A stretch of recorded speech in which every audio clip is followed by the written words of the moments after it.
Assalamualaikum warahmatullahi wabarakatuh. Salam sejahtera bagi kita semua. Shalom, Om Swastiastu, Namo Buddhaya, salam kebajikan. Perkenalkan, saya Dimas Herdianta, SKM MKes, dosen tetap pada program studi promosi kesehatan, program Sarjana Terapan Poltekkes Kemenkes Bandung. Video ini merupakan bagian dari pernyataan diri dalam unjuk kerja Tridharma Perguruan Tinggi atau PDD UKT-PT untuk sertifikasi dosen tahun 2026, khususnya dalam aspek pengajaran. Pada kesempatan kali ini, saya akan menjelaskan secara singkat mengenai mata kuliah manajemen promosi kesehatan yang saya ampu. Mata kuliah ini dirancang untuk membekali mahasiswa mengenai konsep dasar manajemen sebagai landasan dalam pengelolaan program promosi kesehatan. Selain itu, juga membahas siklus manajemen masalah kesehatan mulai dari perencanaan, pengorganisasian, pelaksanaan, hingga pemantauan dan penilaian manajemen promosi kesehatan di berbagai tatanan.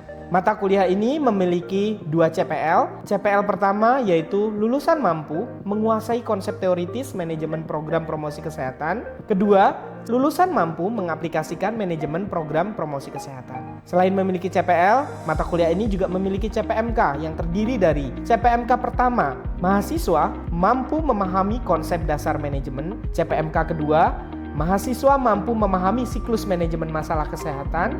CPMK ketiga, mahasiswa mampu memahami fungsi manajemen promosi kesehatan. Dan CPMK keempat, mahasiswa mampu memahami manajemen promosi kesehatan di berbagai tatanan. Mata kuliah ini memiliki beban 2 SKS dan diimplementasikan dengan pendekatan pembelajaran melalui DIA, yaitu Delivery Interaction and Assessment. Perkuliahan ini dilakukan menggunakan metode blended learning, di mana perkuliahan dilakukan dengan tatap muka dan kombinasi, baik itu melalui tatap maya dan atau daring. Mata kuliah ini juga terdiri dari beberapa topik, diantaranya pertemuan pertama, konsep dasar manajemen, pertemuan kedua, siklus manajemen masalah kesehatan, pertemuan ketiga, perencanaan program promosi kesehatan, pertemuan keempat, pengorganisasian promosi kesehatan, pertemuan kelima, pelaksanaan program promosi kesehatan, pertemuan keenam, pemantauan dan penilaian promosi kesehatan, pertemuan ketujuh, keberlanjutan program promosi kesehatan. Pertemuan ke-8 dilakukan untuk penilaian evaluasi tengah semester. Lalu dilanjutkan pada pertemuan ke-9 sampai pertemuan ke-15, yaitu manajemen promosi kesehatan di berbagai tatanan. Di mana pada pertemuan ke-9 yaitu membahas mengenai tatanan rumah tangga, 10 tatanan pendidikan dan perguruan tinggi, 11 manajemen promosi kesehatan pada tatanan perkantoran, 12 manajemen promosi kesehatan pada tatanan industri baik formal maupun informal, 13 manajemen promosi kesehatan pada tatanan Fasiankes dasar, 14 manajemen promosi kesehatan pada tatanan Fasiankes rumah sakit, dan terakhir 15 yaitu manajemen promosi kesehatan pada tatanan tempat umum. Lalu pertemuan ke-16 diakhiri dengan penilaian evaluasi akhir semester. Bobot penilaian yang diberikan dalam mata kuliah ini terdiri dari aktivasi partisipatif sebesar 50%, tugas dan kuis masing-masing 10%, ETS dan EAS masing-masing 15%. Selanjutnya, Anda akan menyaksikan cuplikan proses pembelajaran saya bersama mahasiswa dalam mata kuliah Manajemen Promosi Kesehatan. Oke, selamat pagi semuanya. Pagi. Bagaimana kabarnya? Sehat semua? Tetap semangat kan ya? Oke, teman-teman, kita kali ini adalah memasuki pertemuan ketiga mata kuliah Manajemen Promosi Kesehatan. Nah, pada pertemuan kedua kemarin sama siapa ya? Bu Tantianova membahas tentang Oke, good. Siklus manajemen. Nah, kali ini kita akan memasuki materi baru yang tidak kalah serunya dan pasti masih berhubungan dengan siklus manajemen tadi, yaitu perencanaan promosi kesehatan. Tapi seperti biasa, sebelum perkuliahan ini dimulai, maka baiknya kita berdoa terlebih dahulu. Saya minta PJ mata kuliah untuk memimpin doa pada perkuliahan pagi ini. Baik, sebelum mulai perkuliahan, mari kita berdoa terlebih dahulu. Berdoa menurut kepercayaan agama masing-masing dimulai.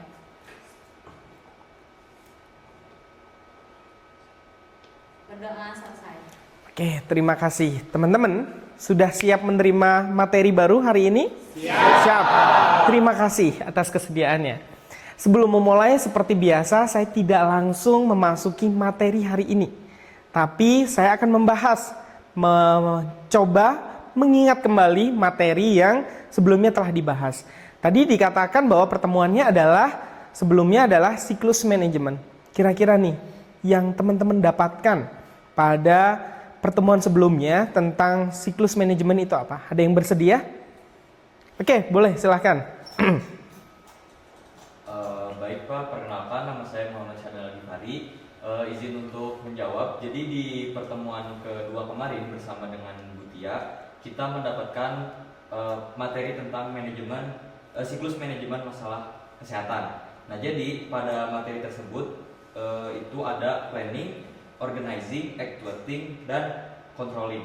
Nah, jadi si siklus manajemen masalah kesehatan ini bertujuan untuk merancang program kesehatan yang berbasis data, terencana, tepat sasaran, dan dapat dievaluasi secara berkelanjutan.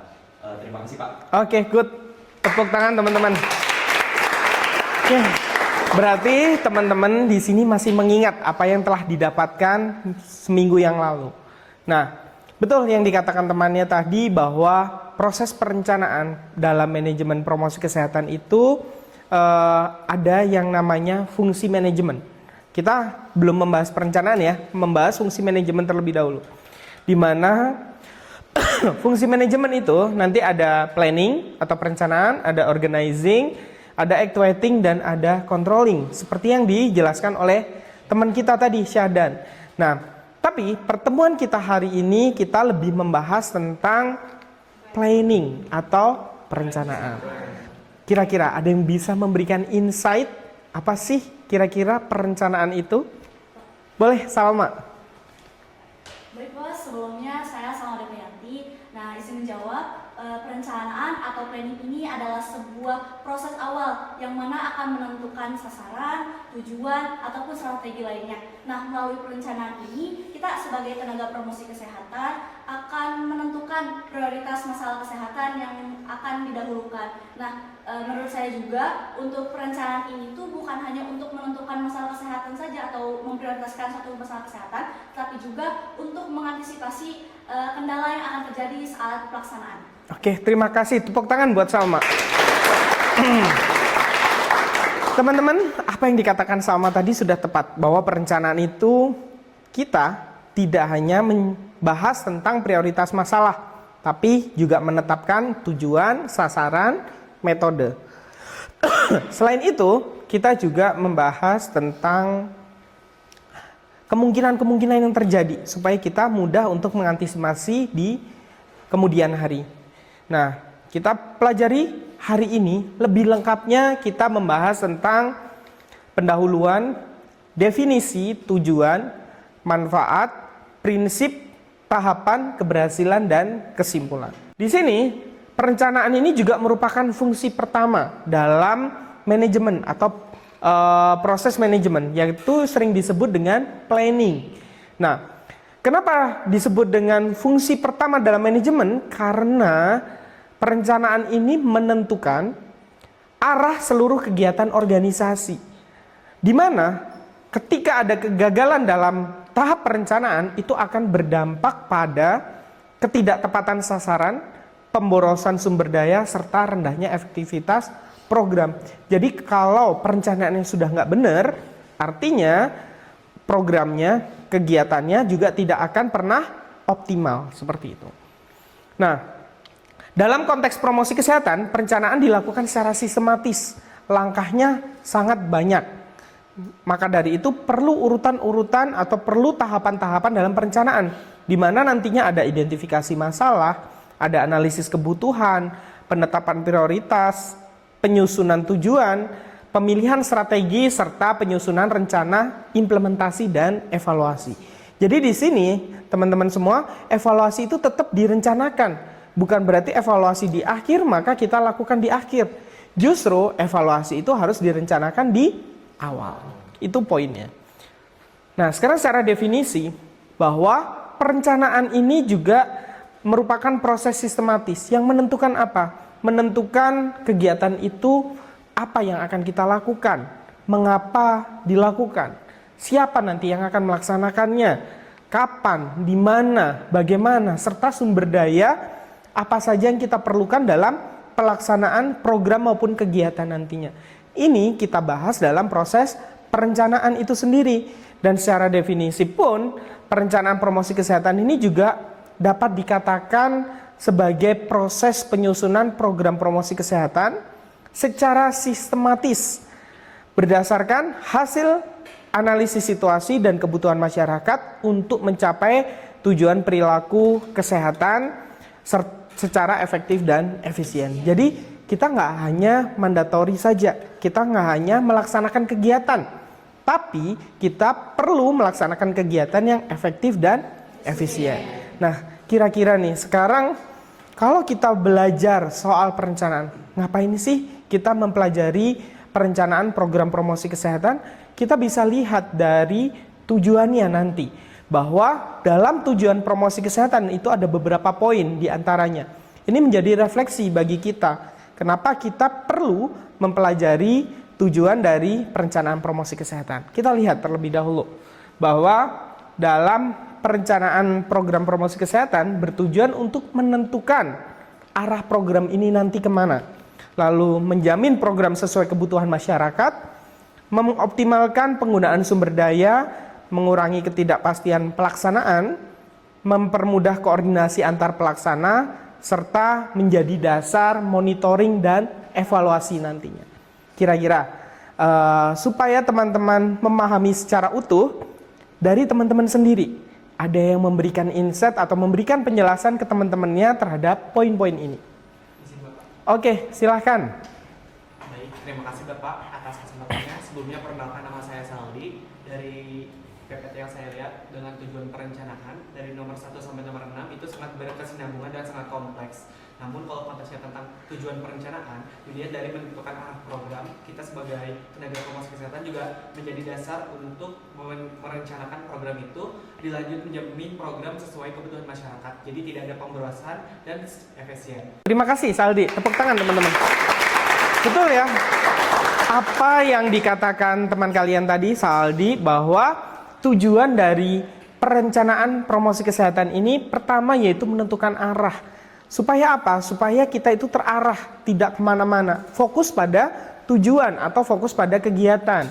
Menjamin ke program sesuai kebutuhan, artinya bahwa program itu atau kegiatan itu bukan hanya mau kita, tapi kita benar-benar melihat kebutuhan masyarakat, melihat apa yang terjadi di masyarakat, dan kita diskusikan tentunya. Artinya tidak secara sepihak kita menentukannya. Ketiga, mengoptimalkan sumber daya. Artinya teman-teman, ingat nggak? Selain kita terjun ke masyarakat untuk menyelesaikan masalah, kita kan pastinya mencari masalah. Selain mencari masalah, kita melakukan apa teman-teman?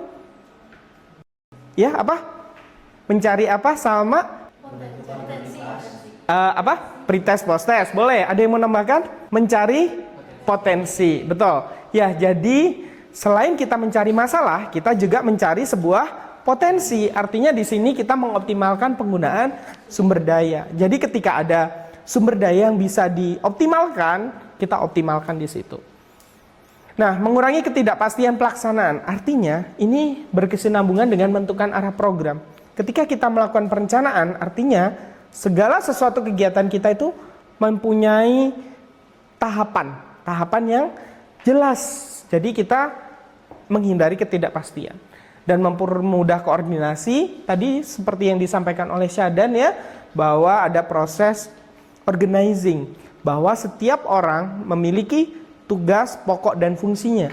Dan dalam perencanaan ini kita mempermudahkan koordinasi antar pelaksana. Nanti kita juga menempatkan orang sesuai dengan ahlinya, the right man on the right place, seperti itu, dan menjadi dasar monitoring dalam evaluasi. Nah, sekarang manfaatnya.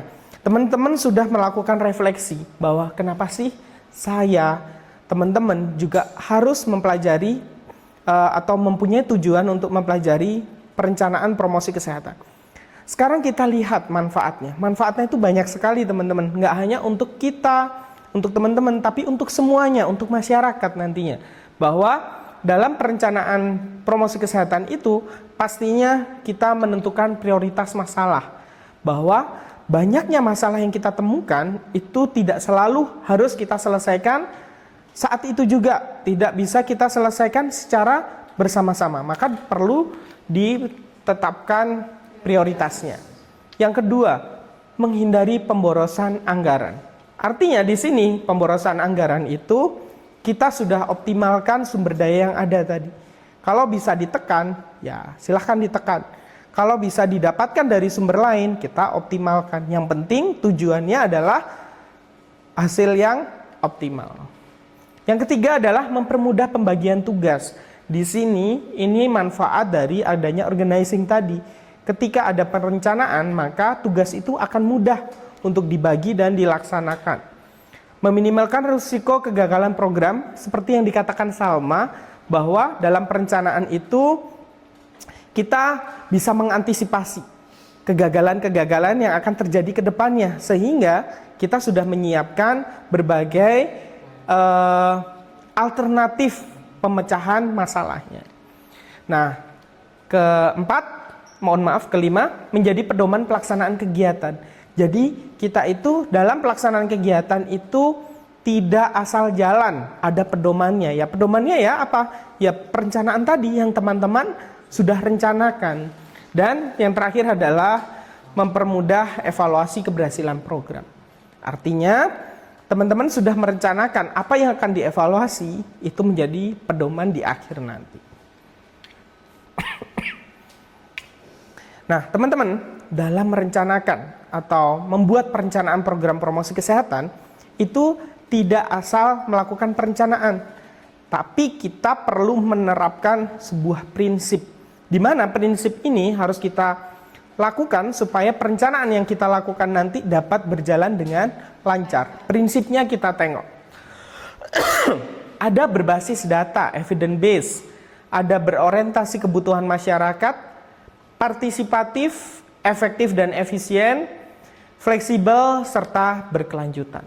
Nah, supaya tidak bersumber dari saya, kira-kira nih teman-teman, dari penjelasan saya tadi, kan pasti bisa dihubungkan ke prinsip yang harus diterapkan. Ada yang mencoba memberikan insight atau penjelasan nih ke teman-temannya sebelum saya bahas lebih lanjut. Izin Bapak. Boleh, Afifah.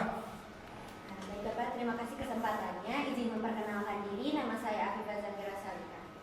Baik Bapak, saya akan menjelaskan sedikit yang saya ketahui tentang beberapa prinsip dari perencanaan ini. Pertama itu ada berbasis data Bapak, di mana yaitu bisa mengambil dari hasil observasi, wawancara, ataupun epidemiologi gitu Bapak. Selanjutnya dari berorientasi kebutuhan masyarakat itu kita bisa melihat masalah kesehatan yang memang ada di masyarakat itu sendiri Bapak, yang mungkin relate dengan masyarakatnya. Selanjutnya ada partisipatif. Nah, selain partisipatif dari masyarakat itu sendiri, kita juga harus melihat partisipatif dari pemangku kebijakan gitu Bapak. Selanjutnya efektif dan efisien, di mana yang tadi partisipatif masyarakat dan juga pemangku kebijakan itu bisa membantu kita dalam melaksanakan program tersebut sehingga menjadi lebih efektif dan juga efisien. Selanjutnya fleksibel, di mana kita juga harus melihat apakah programnya seperti apa jika kita rencanakan di lapangan, apakah akan berbeda atau sama seperti yang kita rencanakan sebelumnya. Selanjutnya program ini juga harus dipikirkan secara berkelanjutan, di mana nanti apakah program ini akan dikembangkan oleh masyarakat itu sendiri atau bagaimana Bapak. Mungkin cukup. Oke, tepuk tangan buat Afifah. Betul sekali teman-teman, saya di sini merasa terbantu karena ya memang teman-teman mempunyai pengetahuan dasar yang harus dikaitkan dengan apa yang kita pelajari hari ini. Nah, setelah itu kita melakukan identifikasi masalah. Dari analisis situasi kita pasti menemukan masalah itu sendiri. Nah, setelah data terkumpul, lalu kita identifikasi berbagai masalah kesehatan. Masalah apa saja yang ada di situ. Setelah itu, tadi dikatakan bahwa ketika kita turun lapangan, masalah kesehatan itu pasti banyak dan kompleks. Tapi karena keterbatasan waktu, sumber daya manusia maupun sumber daya keuangan, artinya kita nggak bisa mencakup atau menyelesaikan semua masalah. Tapi perlu diingat teman-teman, ketika banyaknya masalah yang terjadi, ketika kita selesaikan satu masalah, itu biasanya juga menjadi rantai penyelesaian masalah yang lainnya. Karena satu masalah itu biasanya berkaitan dengan masalah yang lainnya. Nah, di sini prioritas masalah itu bisa kita lakukan dengan cara USG, Hanlon, dan metode CARL. Nah, Berikutnya, menentukan penyebab. Teman-teman tidak hanya mencari masalah, tapi teman-teman juga mencari penyebabnya. Penyebabnya apa sih? Di sana ada apa saja? Kita bisa menggunakan fishbone, kita bisa menggunakan proceed model. Setelah itu menentukan tujuan. Ingat teman-teman, dalam menentukan tujuan itu ada namanya tujuan umum dan tujuan khusus. Good, udah paham. Dalam penentuan tujuan khusus itu harus smart. Selain smart orangnya, tapi tujuan khususnya juga harus spesifik, measurable, achievable, relevant, dan time-bound. Nah, menentukan sasaran, bahwa sasaran promosi kesehatan itu ada primer, sekunder, dan tersier. Strategi promosi itu ada 4. Pemberdayaan, kemitraan, advokasi, dan KIE. KIE ini sebagai tools untuk melakukan strategi promosi kesehatan. Dan menentukan metode teman-teman, nggak hanya strateginya. Ingat, yang kita pikirkan adalah metodenya juga. Apakah kita menggunakan metode ceramah, diskusi kelompok, demonstrasi, dan lain sebagainya. Terus menentukan media. Media ini juga ada cetak, elektronik, digital, dan luar ruangan. Nah, terakhir adalah menentukan rencana operasional. Setelah kita menentukan segala tahapan tadi, tahapan paling akhir dari sebuah perencanaan yaitu menyusun rencana operasional. Biasanya dibentuk dalam bentuk apa teman-teman? Kalau rencana operasional? Tabel, POA ya? Betul sekali. Jadi udah pernah coba ya teman-teman ya? Oke, good. Nah, keberhasilan dalam perencanaan promosi kesehatan itu tidak terlepas dari kualitas data yang digunakan. Jadi data yang teman-teman gunakan, data yang teman-teman dapatkan di lapangan itu mempengaruhi keberhasilan perencanaan. Lalu kompetensi tim perencana. Teman-teman harus handal sebagai perencana, sebagai manajer nantinya harus handal dalam menentukan atau membuat suatu perencanaan. Ketiga adalah partisipasi masyarakat. Teman-teman, ini adalah tantangan. Ketika di masyarakat, banyak sekali masyarakat yang pasif. Tugas kita membuat mereka lebih aktif supaya partisipatif dalam proses perencanaan tadi. Dukungan lintas sektor itu penting. Karena apa? Karena masalah kesehatan bukan hanya menjadi tanggung jawab masalah atau sektor kesehatan saja, tapi menjadi tanggung jawab semua sektor atau semua pentahelik. Terus ketersediaan anggaran, ini sangat penting teman-teman. Ketika anggarannya terbatas, maka di sini sebagai manajer, calon manajer, teman-teman nanti diminta untuk memutar otak bagaimana dengan anggaran yang minim atau terbatas, program itu akan tetap berjalan. Kebijakan pemerintah ini juga menjadi kunci keberhasilan karena kebijakan itu bisa menjadi penghambat maupun menjadi pendorong gitu. Nah, lalu komitmen pimpinan. Di sini pimpinan itu seperti apa nantinya, mau mendukung, mendorong, dan itu yang menjadi kunci keberhasilan dari perencanaan program tadi. Saya rasa cukup sekian pertemuan kali ini, tapi sebelum saya akhiri, ada yang mau menyimpulkan nggak kira-kira? Atau poin yang kalian dapatkan dari pertemuan kali ini? Satu orang saja deh. Mau? Oke, Jovita boleh menyimpulkan apa yang yang Jovita dapatkan hari ini? Sekilas saja, boleh. Izin Bapak, perkenalkan nama saya Jovita Transnovreta. Jadi intinya itu perencanaan adalah tahap awal atau tahap pertama yang paling penting dalam melakukan suatu program. Yang dimana ada 6 prinsip. Lalu ini ada beberapa keberhasilan dari perencanaan, ada kualitas data yang digunakan, kompetensi tim perencana, partisipasi masyarakat, dukungan lintas sektor, ketersediaan anggaran, kebijakan pemerintah, dan juga komitmen pimpinan para pemegang kebijakan. Oke, terima kasih. Boleh, tepuk tangan. Oke teman-teman, saya sudah mencoba satu orang, artinya secara random. Secara sekilas materi ini sudah cukup saya berikan. Sebelum kita akhiri, saya kembalikan ke kelas. Mungkin ada pertanyaan nih, atau ada hal yang ingin ditanyakan, dalam pertemuan hari ini. Oke, boleh Said. Baik Bapak, sebelumnya izinkan perkenalkan diri, nama saya Said Kamil Alfali. Saya izin bertanya Bapak, ketika tadi kita sudah membahas tentang manajemen promosi kesehatan dan kita ingin mengimplementasikan manajemen promosi kesehatan di lapangan, apakah ada faktor yang paling penting untuk kita butuhkan ketika keberhasilan dari program yang ingin kita laksanakan tersebut? Oke, terima kasih Said. Jadi teman-teman, faktor yang paling menentukan dalam proses manajemen itu bukan ada pada pihak manajer saja. Teman-teman kan nanti jadi seorang tenaga promosi kesehatan ya. Kalau boleh dibilang, biasanya ada pepatah, ada sebutan yang mengatakan bahwa apapun kegiatannya, apapun programnya, Promkes adalah leadernya atau mitranya. Nah, ketika promosi kesehatan atau tenaga promosi kesehatan menjadi manajer, maka kunci keberhasilan tidak hanya pada manajer. Karena apa?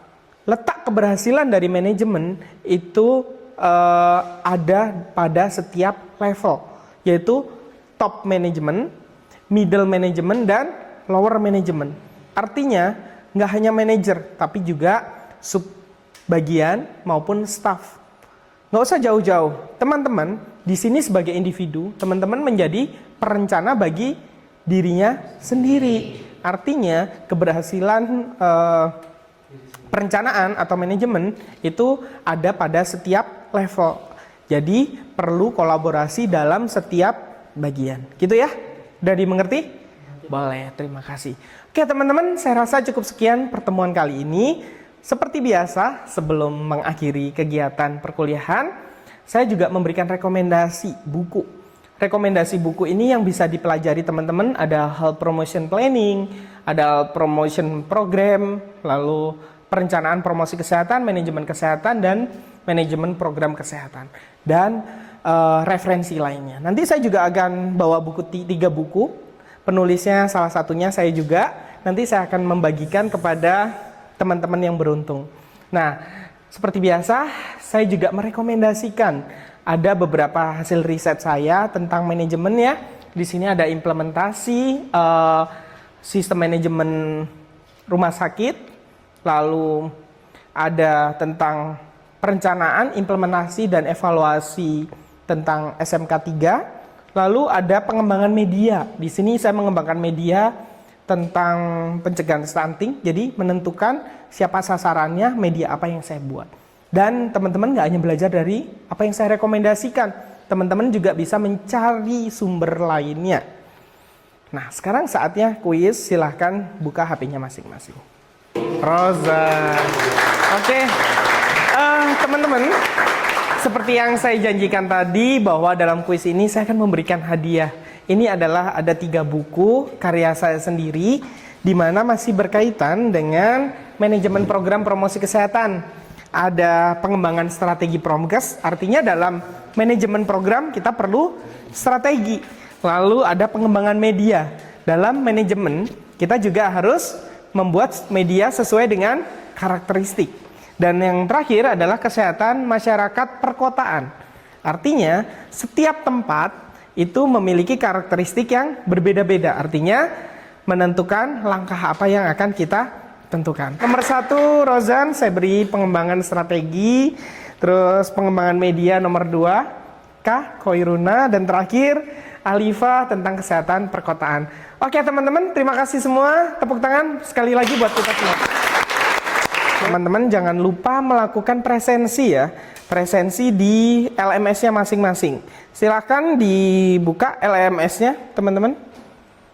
Teman-teman, saya kembalikan ke teman-teman bahwa jangan belajar dari apa yang saya sampaikan. Silakan teman-teman mengambil materi di luar apa yang saya sampaikan. Apabila ada hal yang kontradiktif terhadap materi yang saya sampaikan, teman-teman boleh membahasnya pada pertemuan-pertemuan berikutnya. Ingat ya, bahwa setiap individu adalah perencana bagi dirinya sendiri. Perencanaan tanpa adanya aksi hanyalah arsip belaka. Terima kasih teman-teman, kita akhiri pertemuan hari ini.